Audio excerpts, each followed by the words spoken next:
Hey, it's Craig. I just wanted to let you know that you can listen to Canadian History X early and ad-free on Amazon Music, included with Prime. Hey everyone, Craig Baird here. Before I begin today's story, I want to take a moment to ask you to check me out on Patreon. There are several tiers with great benefits, including ad-free episodes delivered early to patrons. You can also donate directly to the show at www.canadaehx.com through Buy Me a Coffee or through e-transfer at crwbaird@gmail.com. Donations help keep the show going. I've also released my first history book, Canada's Main Street, the epic story of the Trans-Canada Highway. You can find it in most bookstores in Canada and through online retailers. You can find the links for Patreon, donating, and my book in my show notes. Okay, let's get to the show.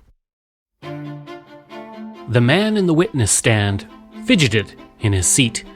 In front of him was a 6-foot-tall, imposing figure that looked better fit for the gridiron than the courtroom. For the witness, it felt like the criminal defense lawyer's brilliant, piercing blue eyes were burrowing into him as he stepped closer. The witness was in a stunned silence and swallowed hard as the lawyer came closer, followed by his booming voice that pierced the silence of the courtroom. The lawyer's fierce visage fell, and he broke into a broad smile when the room heard, "Cut!"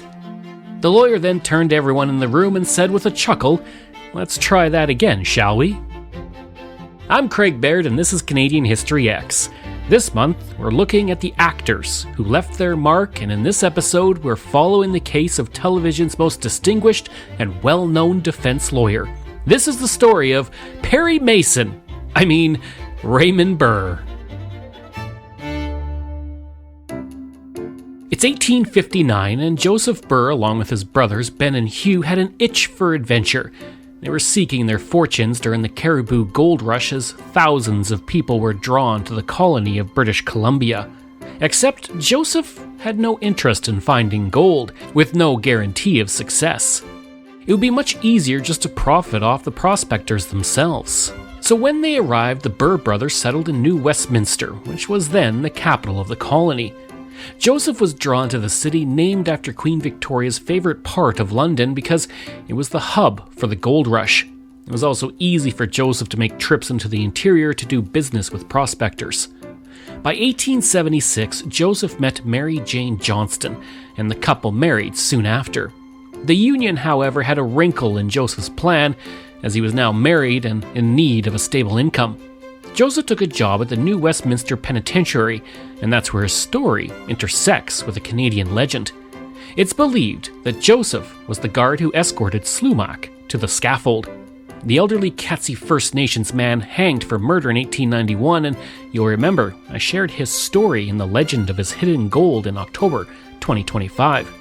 Well, if you believe this story, Joseph was there, and then he went home to marry. The couple would go on to welcome 4 girls and 2 boys, and one of those children was named William. Years later, as an adult, William would bump into a young woman named Minerva Smith. The two would eventually date, and then, in 1914, they married. Sadly, by July of that year, the couple's future would be threatened when the First World War began, and they were separated.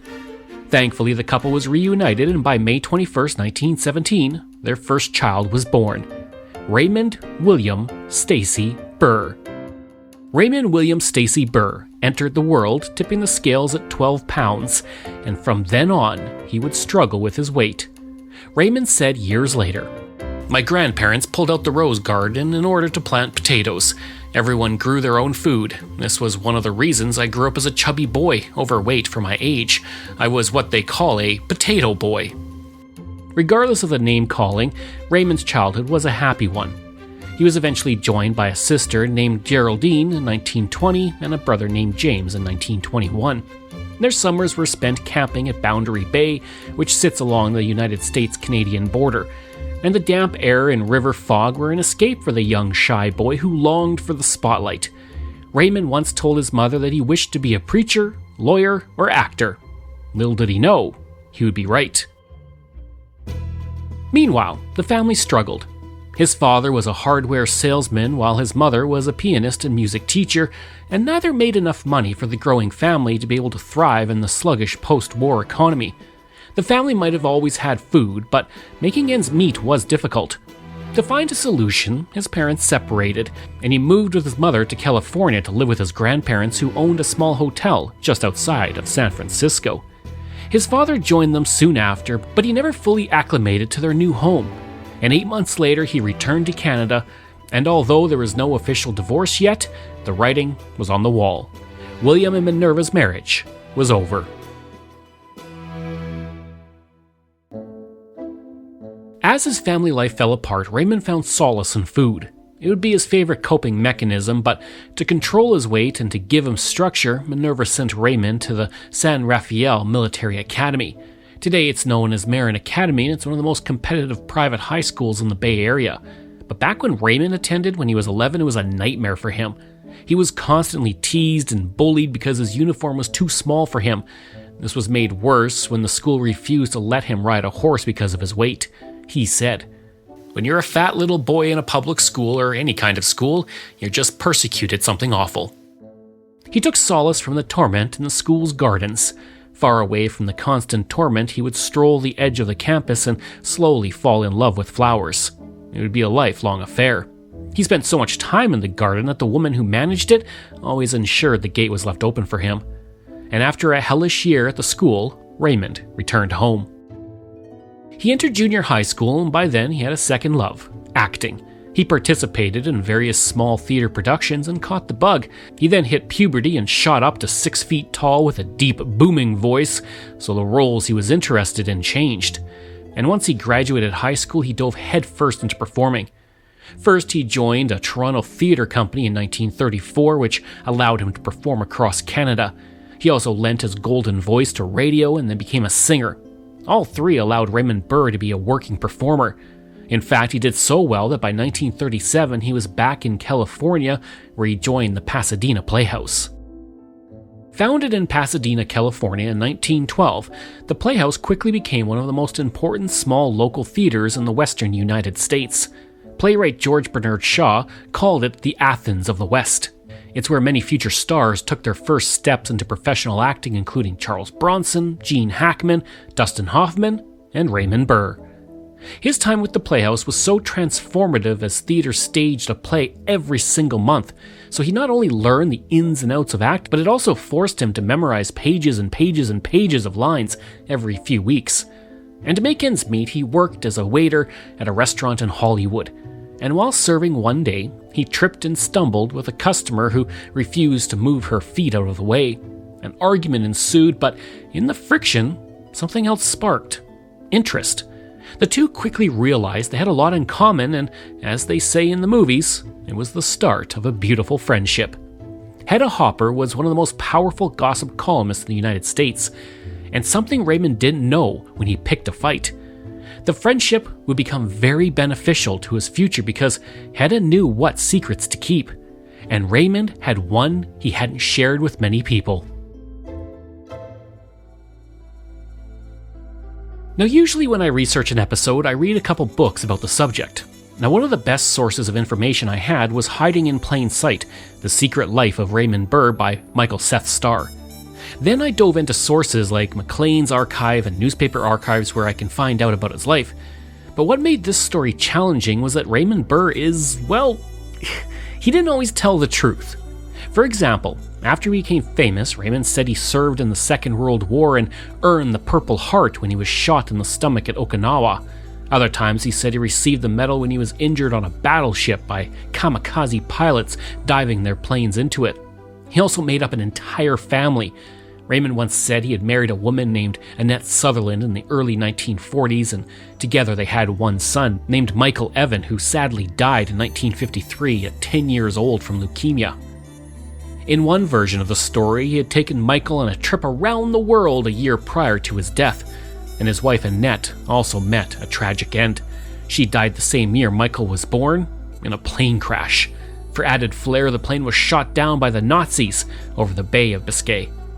And as you can imagine, none of this was true. There are no records of Raymond ever serving in the military. In fact, if you look, you can find him performing in the United States throughout the war. And as for Michael and Annette, well, his family and friends never attended a wedding, let alone saw a child. His parents never mentioned having a grandchild either. Now, all of this could be chalked up to a bit of poetic flair by a gifted actor, but I believe there's something more to it. Now, if you were gay, you had to make sure no one knew your sexual orientation.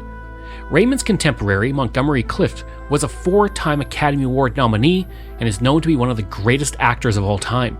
In 1966, he died suddenly of a heart attack at the age of 45, but it wasn't until 2000 when his close friend Elizabeth Taylor made the first public declaration that Clift was gay.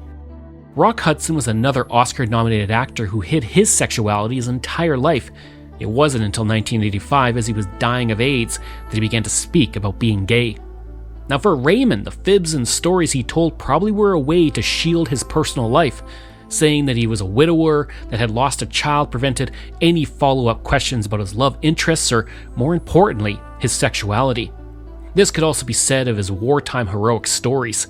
Now, in the minds of many at the time, there was no way a decorated soldier who put his body on the line in the name of freedom and liberty could be anything but straight. But this is also where his very good friend Hedda Hopper came in handy. She knew how to bury a story and kept his sexuality from making it to a wider audience. Which is a good thing, because by now Raymond had years of experience on stage, including Broadway, and soon he would make his debut on the silver screen. Raymond's first film role came in 1940 when he was an uncredited chauffeur in Earl of Puddlestone, a comedy starring Jackie Gleason. He would finally be credited 6 years later in the 1946 romantic drama San Quentin, starring Lawrence Tierney, Barton McLean, and Marion Carr. The movie follows the warden of San Quentin State Prison as he takes 3 of his best-behaved model prisoners to a press event in San Francisco, but then one of them escapes en route. The warden enlists one of the prisoner's former enemies and his henchman, played by Raymond, to bring him back into justice. Now, because of his imposing size and deep voice, Raymond would go on to be typecast as the Muscle. Now, he may not have been the dashing lead, but the villainous roles kept him busy and well-fed. In 1947, he was the main villain, a corrupt, land-grabbing saloon owner in the 1947 RKO Western film Code of the West. That year, he was also a gangster trying to coerce truck driver Steve into shipping stolen goods in the film noir titled Desperate.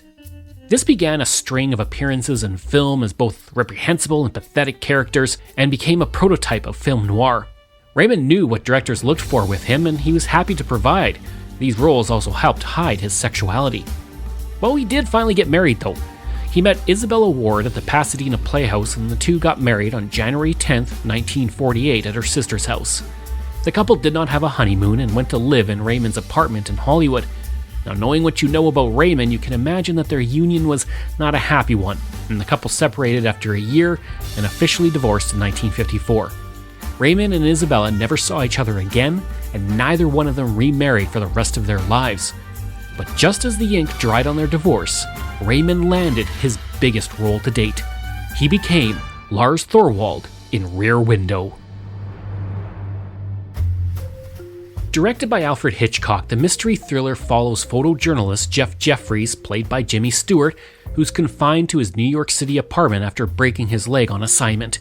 Now, from his wheelchair, Jeffries starts to watch his neighbors through open windows. In one apartment, he finds Lars Thorwald with his bedridden and domineering wife. One day, the wife disappears, and Jeffries suspects that Lars killed her. It premiered in August 1954 to rave reviews and became one of the top-grossing movies that year, and went on to be nominated for 4 Academy Awards. Even if you aren't familiar with the movie, I'm sure that you've seen The Simpsons parody of it in the Season 6 episode, Bart of Darkness. Now, as for Raymond, once the final climatic scene was projected into the silver screen, he was thrust into the spotlight. He was praised for his performance by both critics and audiences alike, and now he was fielding offers on several projects, except he was still being typecast as a villain. Hoping to spread his wings so audiences could see him as something else, he agreed to a very intriguing project. It had originated in Japan, and in this role, Raymond would finally have a co-star that was bigger and more menacing than him. Just as Raymond was being lauded for his performance in Rear Window, in Japan, Godzilla debuted to an audience hungry to heal from its collective trauma. 9 years after the Second World War ended, as Japan reeled from the impact of the 2 atomic bombs dropped on Nagasaki and Hiroshima, the film served as an allegory for nuclear proliferation. Tokyo's destruction by a radiation-fueled monster reflected what happens when science is misused amid environmental destruction by humans. The film was a massive success, and a year after its release, producer Edmund Goldman purchased the film. Now, to make the 1954 Japanese film more palatable and accessible to American audiences, the studio recut the film and inserted Raymond Burr as a foreign correspondent reporting on the destruction of Tokyo. His character, Steve Martin, is seamlessly stitched into the original Japanese footage. Now, these new scenes were shot at the Visual Drama Incorporated soundstage, and sets from the film were recreated as Raymond is often seen reacting to the monster through windows, filing reports or standing in the background with a stand-in double to make it appear as though he was interacting with the original Japanese cast. Raymond filmed his scenes over the course of 6 days and was paid $10,000, or about $125,000 today. Although true to his embellishing nature, he said he filmed the scenes in 1 day and worked 24 hours straight. The same year he played a good guy in Godzilla, Raymond appeared in Please Murder Me. This was another film noir, but in it he plays Craig Carlson, a lawyer who successfully secures an acquittal for Mira Leeds, played by Angela Lansbury. Soon after, he learns she had actually manipulated him and actually committed the murder, but she can't be tried again, so he devises a complex plan to bring her to justice by arranging for her to kill him. The film wasn't successful, but it did serve as a warm-up for a courtroom role that would make Raymond very rich and famous, because the same year that Please Murder Me was released, CBS announced that they would be bringing a best-selling book to the screen, Perry Mason.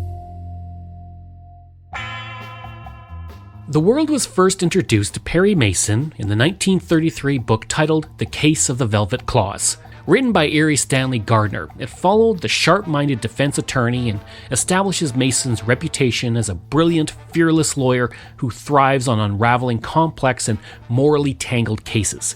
From 1933 to 1973, Gardner wrote 1.2 million words a year and produced dozens of Perry Mason novels. With over 300 million copies sold, Perry Mason ranks behind only Goosebumps and the Harry Potter series for best-selling book series worldwide.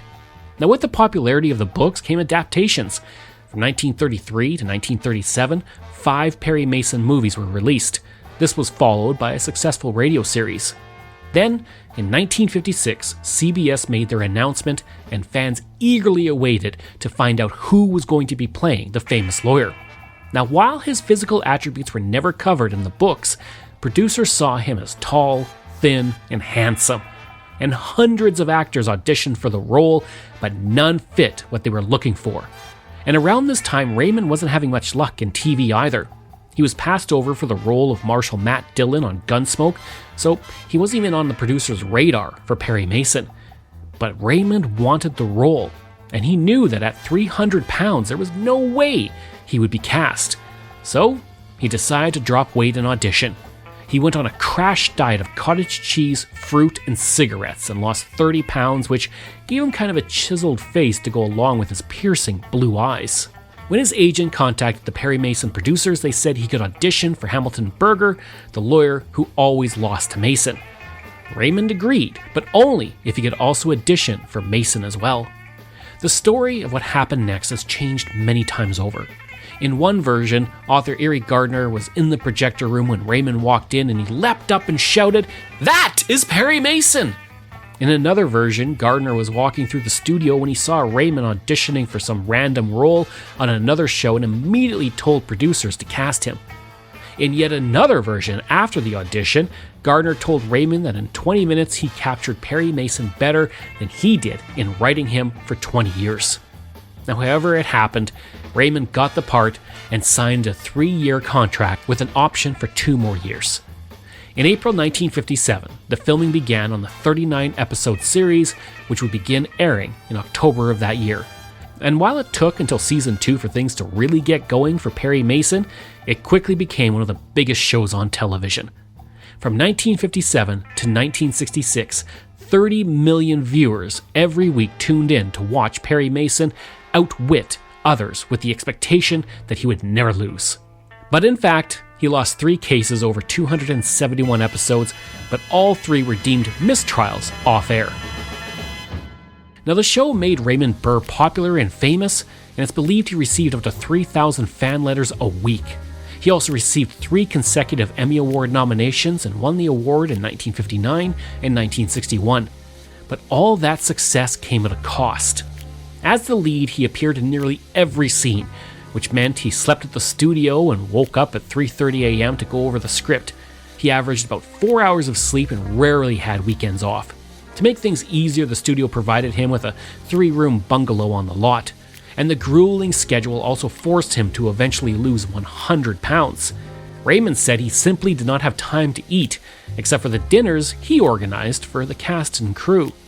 In the massive kitchen at his home, he made huge feasts for everyone on the show who were like family to him. And when Irvin Pringle, who was responsible for makeup on the show, collapsed from an ulcer, Raymond took him to the hospital personally and stayed with him all night. He also expanded the Perry Mason family when he heard that George Stone, a fellow actor, had gone blind and was unable to work. Raymond hired Stone to be the court clerk, which meant all he had to do was sit in a chair during courtroom scenes to collect a steady paycheck. And he also used his fame and fortune for good. He gave his money to anybody who asked, whether it was friends, strangers, or charities. He sponsored children living in impoverished countries, and he often showed pictures of them to friends and family like a proud father. One day on set, he was told about a young girl who was burned in a fire. She told the press as she recovered that she hoped to get an autographed photo of Perry Mason. But Raymond, he did her one better. He flew to visit her personally in the hospital as she recovered, and when reporters showed up, he told them to get out of the room, and he refused to let them take a picture of the private moment between them.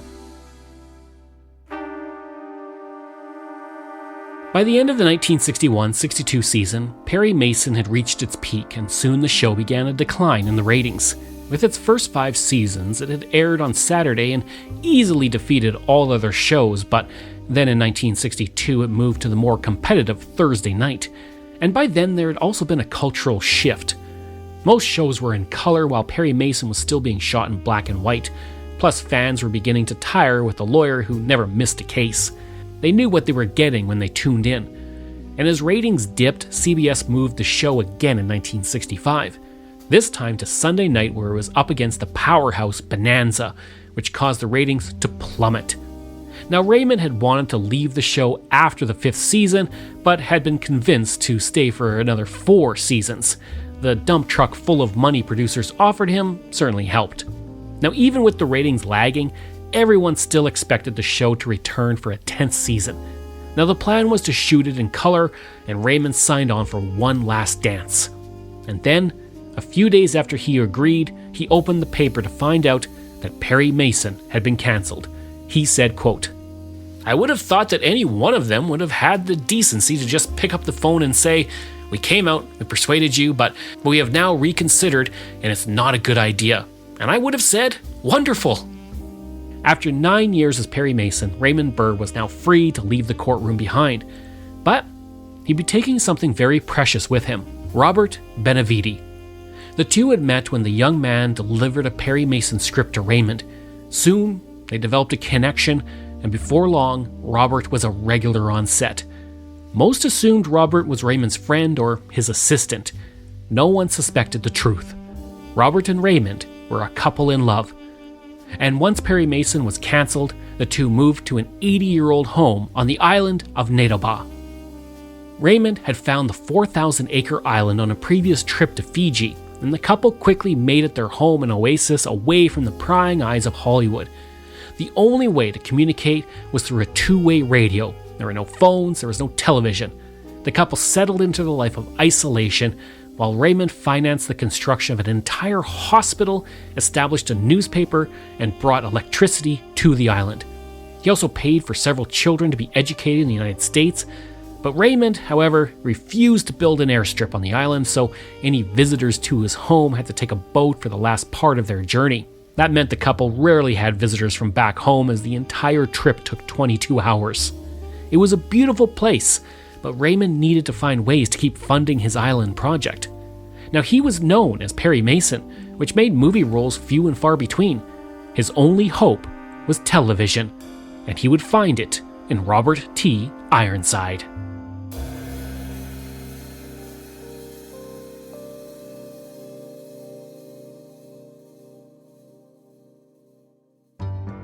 A year after Perry Mason was cancelled, Raymond moved from CBS to Universal Studios to play the title role in the television drama Ironside.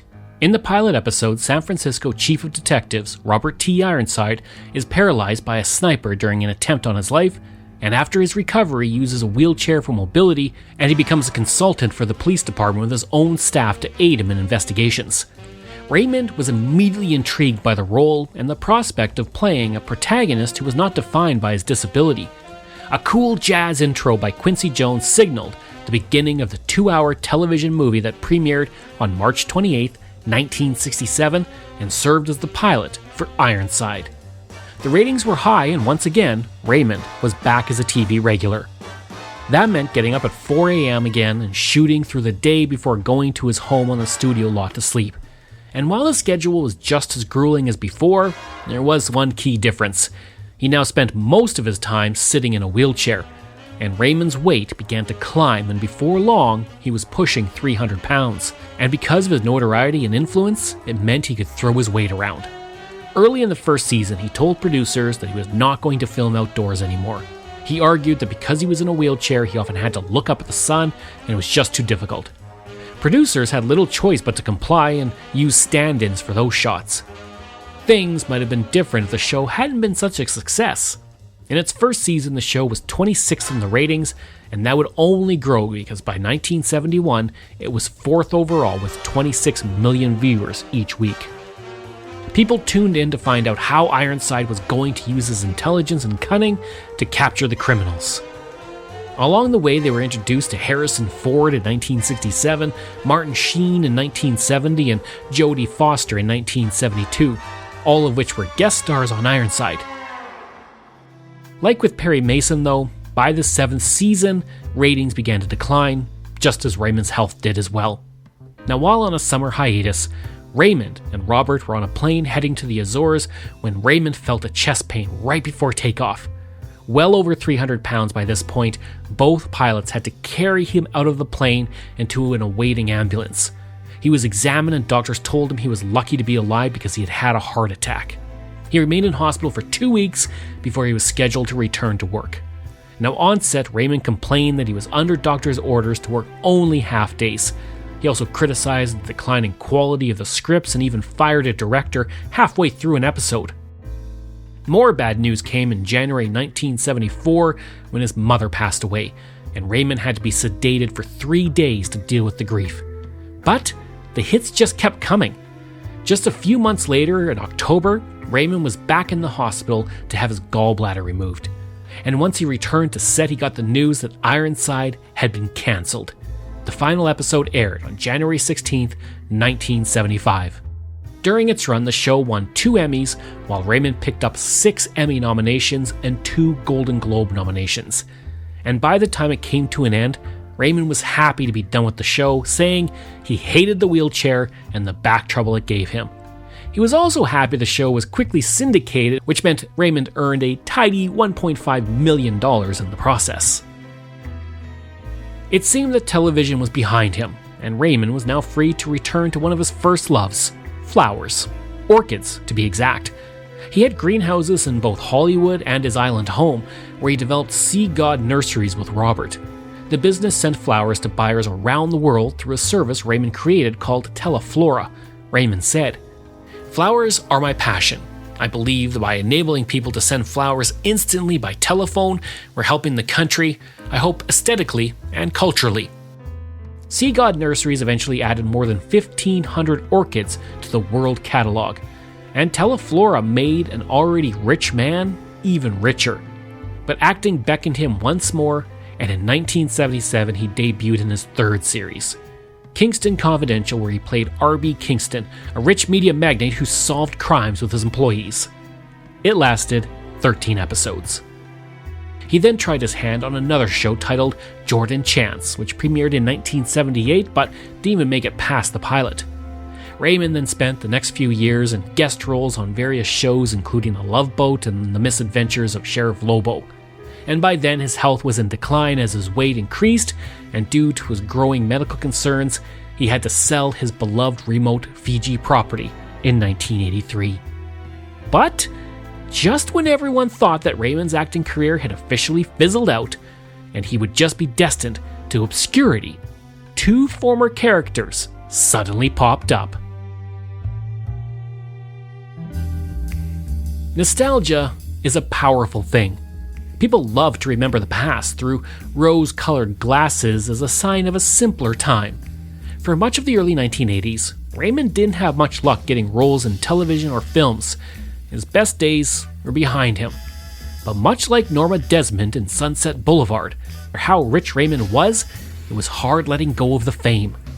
By 1985, it had been almost 20 years since Perry Mason had gone off the air.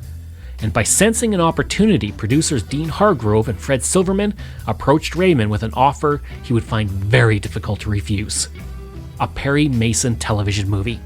Raymond said he would do the movie, but only if his longtime friend and former co-star Barbara Hale also returned. The rest of the cast unfortunately died by then, and when Barbara said she would do it, Raymond agreed to step into the courtroom once again. With a budget of $3 million, Perry Mason Returns was filmed in Toronto through the spring of 1985. In the film, Mason had resigned from his position as a judge to defend his private secretary, Della Street, on a murder charge. Rumblings of a new Perry Mason television movie spread and interest skyrocketed. The Globe and Mail featured a 2-page spread about the show as it was the talk of the town. And Perry Mason Returns debuted to a 2-night event on December 1st and 2nd, 1985. In the United States, it was the highest rated television movie of the year with 27 million viewers.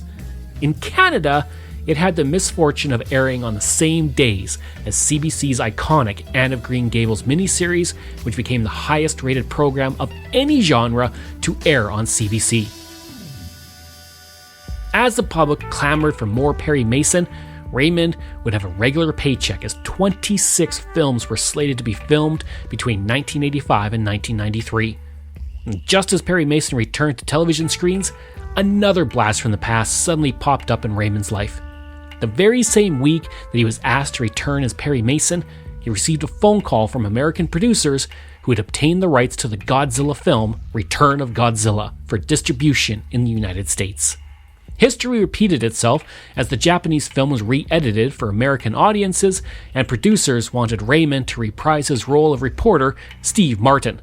Although, in the film, his character was only referred to as Mr. Martin. In the 30 years since Raymond first played the role, another guy named Steve Martin became very famous, and producers worried about confusing audiences. Raymond was more than happy to reprise his role, but he had some demands. Although filming the new scenes was supposed to take 3 days, Raymond agreed to work one 8-hour day. He also refused to memorize lines and asked for teleprompters, while demanding that the movie have a serious tone. And when Godzilla 1985 debuted on August 23, 1985, it was panned by critics, and Raymond received a Golden Raspberry Award nomination for Worst Supporting Actor. Now, the reviews may have stunk, but the film grossed $4 million during its theatrical run, and added $8 million in video rentals and sales, all on a $2 million budget. And while Raymond was riding a resurgence, his health couldn't keep up. In 1991, while filming the Perry Mason film The Case of the Glass Coffin, he had severe pains in his stomach, and after a series of tests, he was diagnosed with colon cancer. And if you think that slowed him down, it didn't.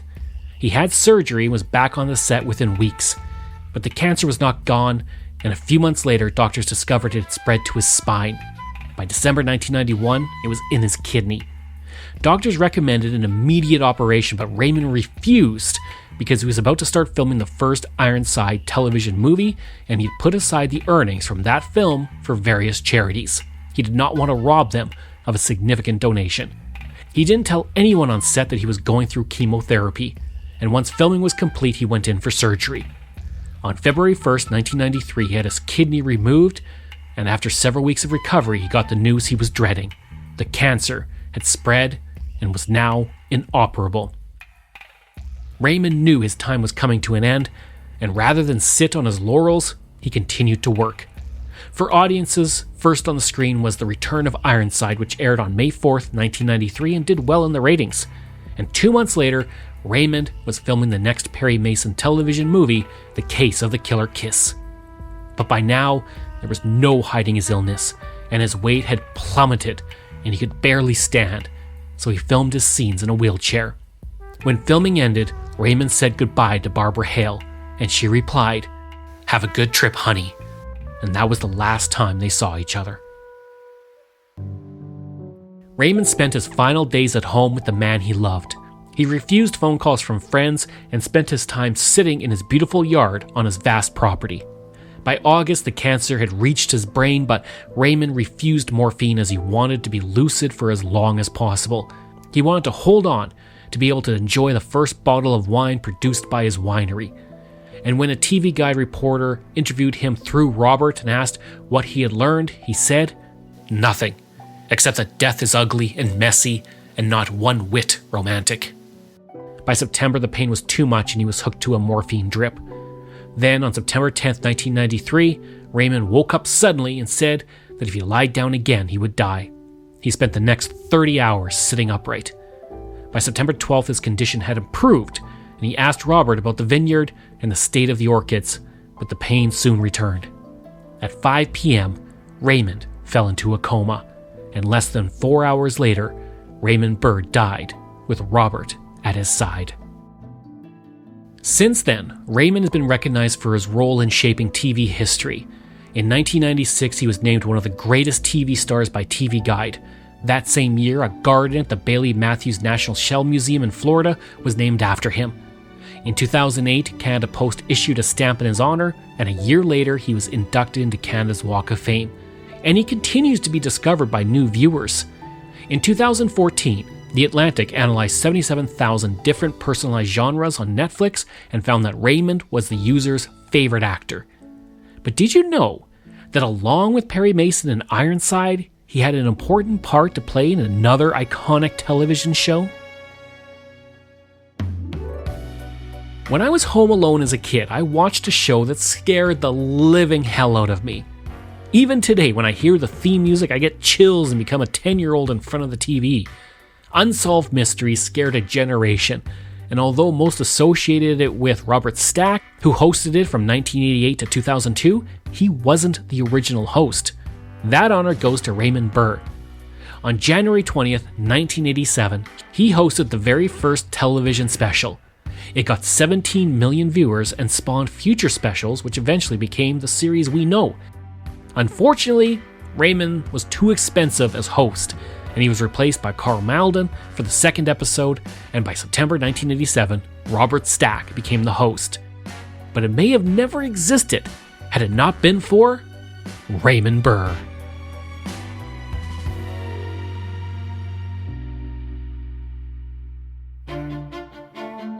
This show is researched, produced, and written by me, Craig Baird, with the help of Dila Velasquez. Audio production by Corey Price. If this is your first time listening and you like what you heard, please take a moment and give us a 5-star review to help other people find these amazing stories. And there are so many for you to sink your teeth into. If you enjoy this podcast, then please check out my other podcasts, From John to Justin, Canada, A Yearly Journey, Pucks and Cups, and Canada's Great War. We love hearing from you, so if you have a show topic you want me to cover, email me at craig@canadaehx.com or stop by my website and social media. I'll include all of those in my show notes. Until next time, I'm Craig Baird, and this is Canadian History X.